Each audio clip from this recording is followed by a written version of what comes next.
Hey everyone, welcome back to my channel. Before we dive into today's story, I want you to grab something to drink. Maybe dim the lights a bit, because what I'm about to tell you is going to keep you on the edge of your seat. This is the story of Wade Winter, a 36-year-old man who thought he was just doing his job, until his job nearly destroyed his life. If you're new here, hit that subscribe button, because stories like this don't come around every day. When your IT administrator starts avoiding your calls, you know something seriously wrong. My name is Wade Winter. I'm 36 years old, and up until 6 months ago, I was a senior cybersecurity analyst at Nexus Financial Group in downtown Chicago. For 8 years, I'd been their digital guardian, the guy who made sure hackers stayed out and sensitive data stayed safe. It wasn't glamorous work, but it paid the bills and kept my ex-wife's alimony checks from bouncing. That Tuesday morning in March should have been routine. I swiped my badge at the glass entrance of our 40th floor office, grabbed my usual black coffee from the lobby cafe, and headed to my cubicle. But something was off.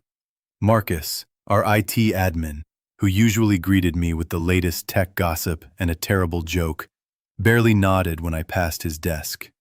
His eyes stayed glued to his monitor like I was invisible. The first red flag came when I tried to access our main security dashboard. Access denied. Strange. I tried the backup systems. Same message. Then I noticed something that made my blood run cold.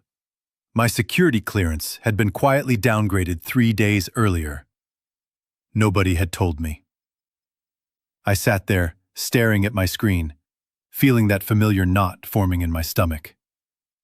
You know that feeling when you realize someone's been moving pieces on a chessboard while you weren't looking? That's exactly what this was. Now, before I continue, let me paint you a picture of where I worked. Nexus Financial wasn't just any company. They managed investment portfolios worth over $50 billion. Pension funds, retirement accounts, college savings plans. Real people's futures were in our systems. And those systems? They were supposed to be Fort Knox-level secure. The trouble had started 2 months earlier when our longtime Chief Information Security Officer, Patricia Chen, suddenly announced her retirement.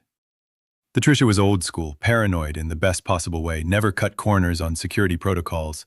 She'd trained me personally, always said the same thing. Wade, in this business there's no such thing as being too careful. The moment you get comfortable is the moment someone's already inside your network. Her replacement was a guy named Ryan Blackwood, some hotshot from Silicon Valley with an MBA and a smile that could sell ice to penguins. Ryan came in talking about revolutionary approaches to cybersecurity and streamlined protocols for maximum efficiency. Translation: he wanted to cut costs and take shortcuts. I first noticed something was wrong during a monthly security review. Ryan had implemented what he called smart authentication. Basically, he'd weakened our multi-factor authentication system to make it more user-friendly. When I raised concerns about potential vulnerabilities, he just laughed it off. "Wade, you're thinking like yesterday's tech," he'd said, leaning back in his leather chair. "We need to balance security with productivity. Can't have our traders waiting around for 6 different passwords just to check their emails." The second red flag was bigger. I'd discovered that our encryption standards had been quietly downgraded. Not by much, just enough that an experienced hacker might be able to crack them with enough time and processing power. When I brought this up in our team meeting, Ryan's response made my skin crawl. "Look, the compliance standards we're meeting exceed industry requirements. Sometimes perfect is the enemy of good enough." Good enough. In cybersecurity, good enough is how you end up on the front page of every tech blog for all the wrong reasons. Pause here for a second. I need you to understand something about the financial industry. When banks and investment firms get hacked, it's not just embarrassing. It's catastrophic. We're talking about social security numbers, bank accounts, investment records, the kind of stuff that ruins lives when it gets into the wrong hands. But the real bombshell came 3 weeks before that Tuesday morning when my access got revoked. I was running my usual security audit, something I did every month to check for unusual activity in our systems. That's when I found it. Hidden in the network logs, buried under layers of routine traffic, was evidence of systematic data harvesting. Someone had been slowly, methodically copying client files, not randomly. They were targeting specific accounts. High-value investors, pension fund managers, people with serious money and serious influence. The scary part? The breach had been going on for at least 6 months. Whoever was doing this was patient, careful, and had intimate knowledge of our security systems. This wasn't some kid in his parents' basement. This was professional-grade corporate espionage. I documented everything: screenshots, log files, timestamps. I built an airtight case, showing exactly how the breach was happening and which accounts had been compromised. Then I requested an emergency meeting with Ryan. His office was on the 42nd floor, corner office with a view of Lake Michigan that probably cost more than my annual salary. When I walked in with my folder of evidence, his expression shifted from annoyed to something else, something harder to read. "Wade, I hope this is important. I've got a board presentation in an hour." I laid out the evidence piece by piece, showed him the data trails, the compromised accounts, the timeline of the breach. As I talked, I watched his face carefully. What I saw there wasn't surprise or concern. It was resignation. "This is definitely concerning," he said finally, closing the folder without really examining it. "I'll need some time to review this thoroughly. Can you give me until next week?" Next week? I was talking about an active security breach affecting billions of dollars, and he wanted to table it for a week? "Ryan, we need to notify clients immediately. Some of these accounts show signs of ongoing monitoring. We could be looking at insider trading, identity theft, who knows what else." He stood up, signaling the meeting was over. "Wade, I appreciate your diligence, but let's not panic. Sometimes these logs show false positives. I'll have our external security consultant take a look." External security consultant. We had a whole department of internal security experts, and he wanted to bring in outsiders? Walking back to my desk, I felt like I was seeing the office with new eyes. The nervous glances from colleagues, the hushed conversations that stopped when I approached. How long had everyone else known something was wrong? This is where the story gets really dark, folks, because what I discovered next changed everything I thought I knew about corporate loyalty and doing the right thing. That afternoon, I decided to dig deeper. Using my administrative access, which hadn't been revoked yet, I started looking into Ryan's background more carefully. His previous job at that Silicon Valley firm, the company, had been quietly investigated by the SEC for securities fraud. No charges were filed, but several executives, including Ryan, had left to pursue other opportunities. Then I found the smoking gun in our own HR records. Ryan's hiring hadn't gone through normal channels. He'd been personally recommended by Gregory Nash, our CEO, after a private meeting at some tech conference in Vegas. No public job posting, no competitive interview process, just a handshake and a corner office. I cross-referenced this with some financial filings I probably shouldn't have had access to. Gregory Nash had significant personal investments in a hedge fund called Meridian Capital. And Meridian Capital? They specialized in aggressive, short-selling strategies, betting against companies right before bad news hit the market. The picture was becoming clearer and uglier by the minute. If someone had access to our client data, they'd know exactly which companies were about to face financial difficulties, which pension funds were about to make major moves, which investment strategies were succeeding or failing. That kind of insider information could be worth hundreds of millions in the right hands.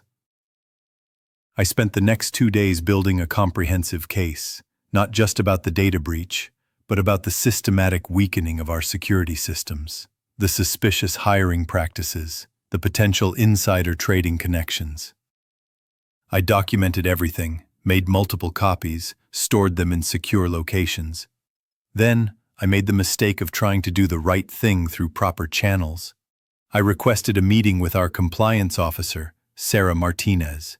Sarah had been with the company for 15 years, seemed ethical, thorough. If anyone would take this seriously, it would be her. The meeting lasted exactly 12 minutes. "Wade, these are serious allegations," she said after reviewing my evidence. "I'll need to escalate this to the executive team immediately." "Sarah, I don't think you understand. I have evidence that members of the executive team might be involved in this." Her expression went blank. "Wade, I think you need to be very careful about the accusations you're making. Corporate espionage, insider trading. These aren't claims you can just throw around without absolute proof." "I have proof. It's all documented right there." "What you have is circumstantial evidence and a lot of speculation. My advice? Take a few days off, clear your head, and when you come back we can discuss a more measured approach to your concerns." A more measured approach. Translation: shut up and pretend you didn't see anything. That night I called my older brother Marcus.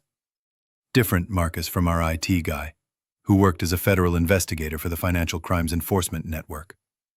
We'd never been particularly close, but he was family, and more importantly, he understood the legal implications of what I'd discovered.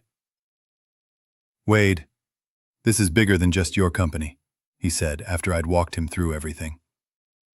"If what you're telling me is accurate, we're looking at potential RICO violations, securities fraud, conspiracy charges.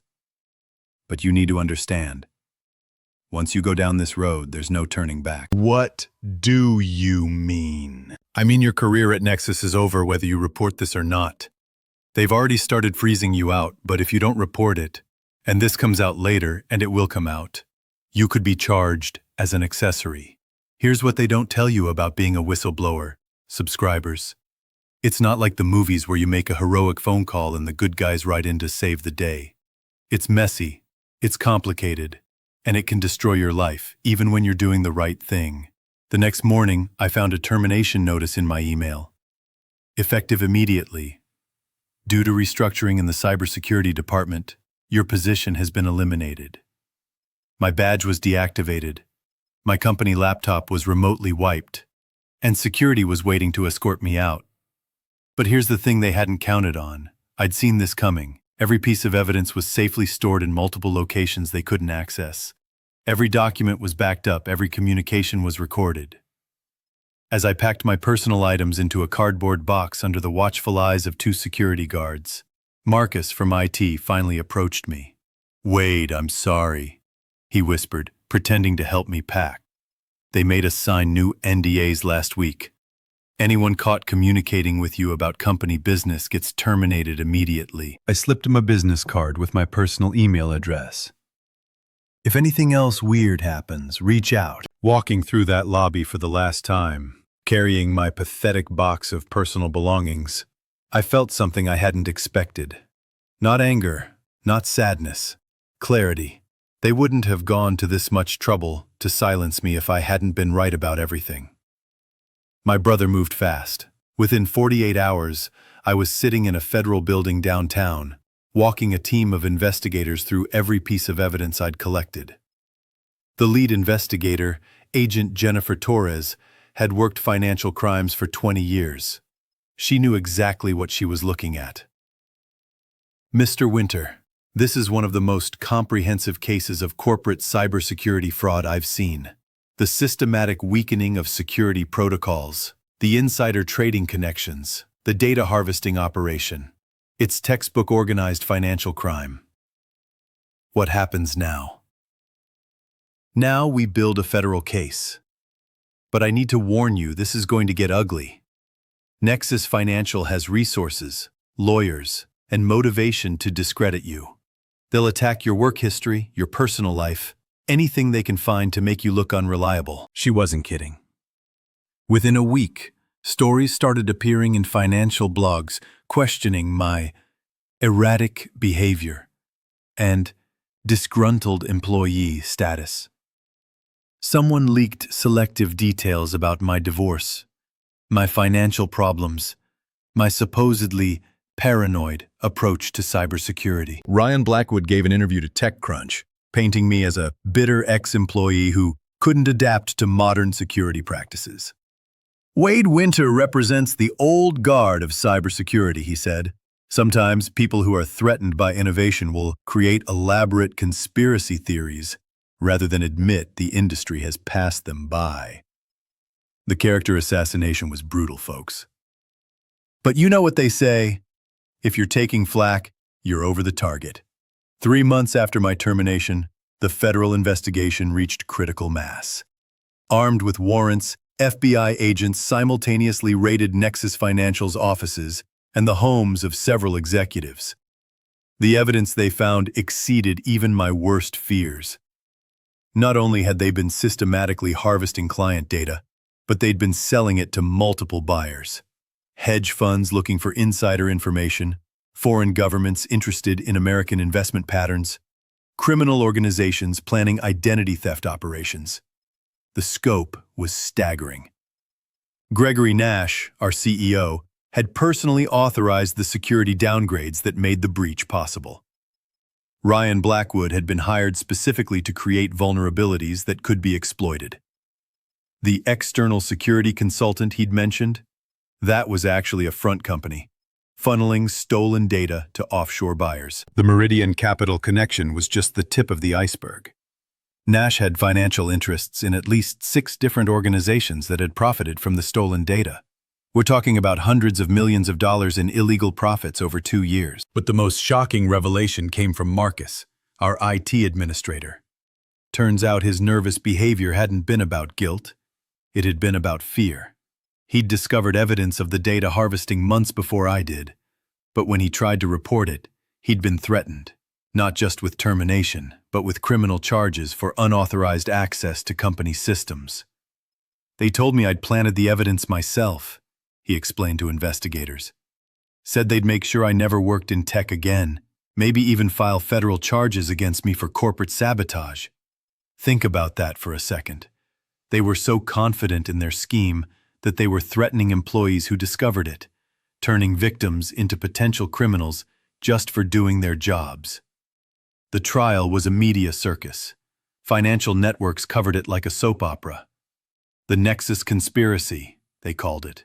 Gregory Nash, Ryan Blackwood, and 4 other executives faced a combined 847 years in federal prison if convicted on all charges. I testified for 3 days.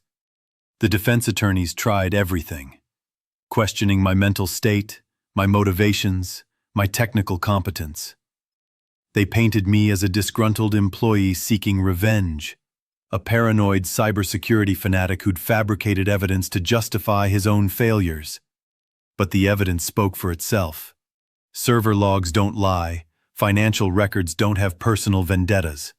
Data trails don't suffer from bitter employee syndrome. When the verdict came down, guilty on all major charges, I felt something I hadn't experienced in months. Not vindication exactly, but a sense that the system had actually worked the way it was supposed to. Nash got 25 years in federal prison. Blackwood got 18 years. The other executives received sentences ranging from 8 to 15 years. Nexus Financial was fined $2.3 billion and forced to undergo complete restructuring under federal oversight. But here's the thing about whistleblowing that nobody talks about.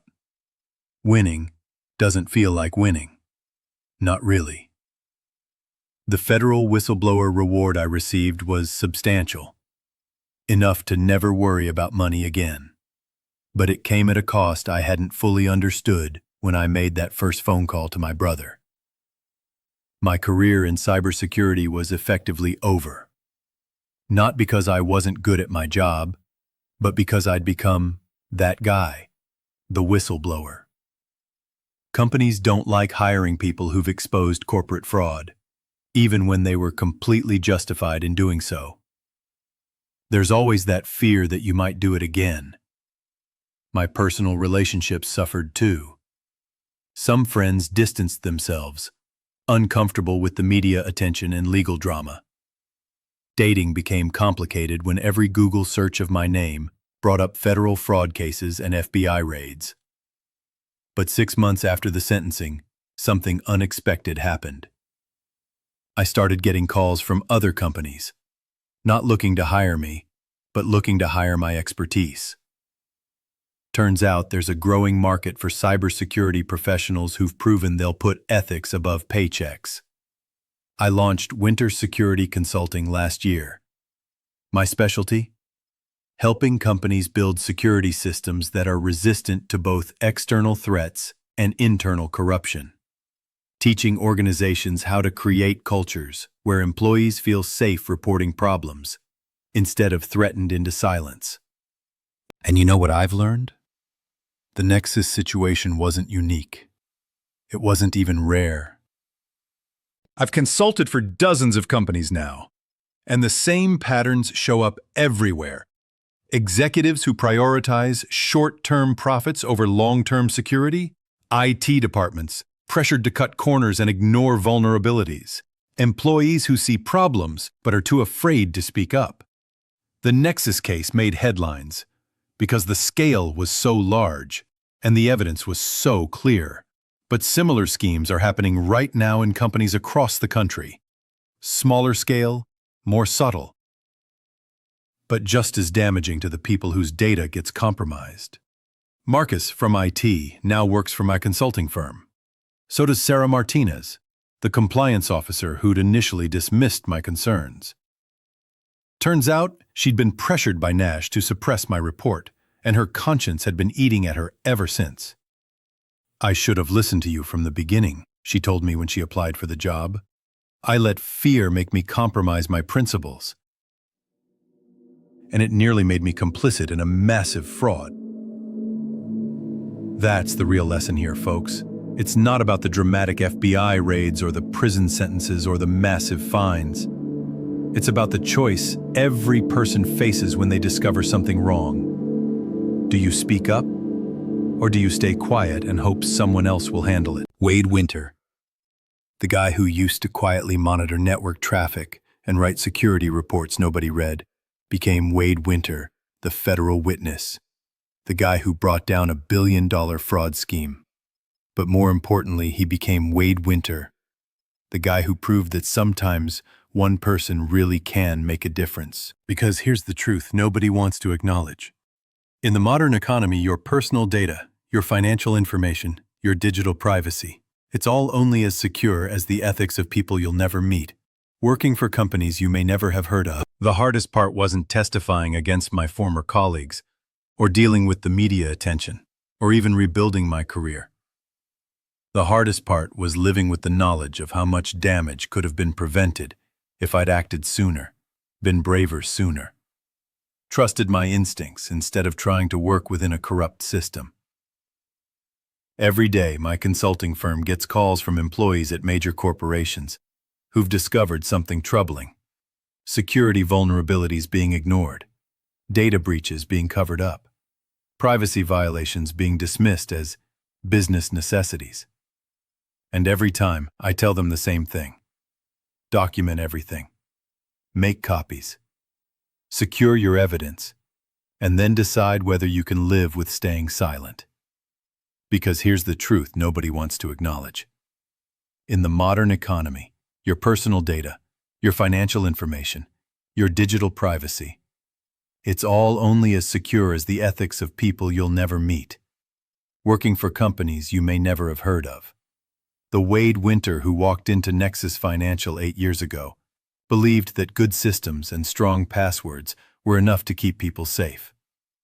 The Wade Winter sitting here today knows that security is ultimately about people, not technology. It's about creating cultures where doing the right thing is rewarded instead of punished. So that's the story, subscribers. The story of how a 36-year-old cybersecurity analyst discovered that sometimes the biggest threat to your data isn't hackers trying to break in, it's executives who've already given them the keys. If you enjoyed this story, make sure to hit that like button and subscribe for more content like this. And remember, in a world where corporations have more power than ever before, Sometimes the most radical act is simply telling the truth.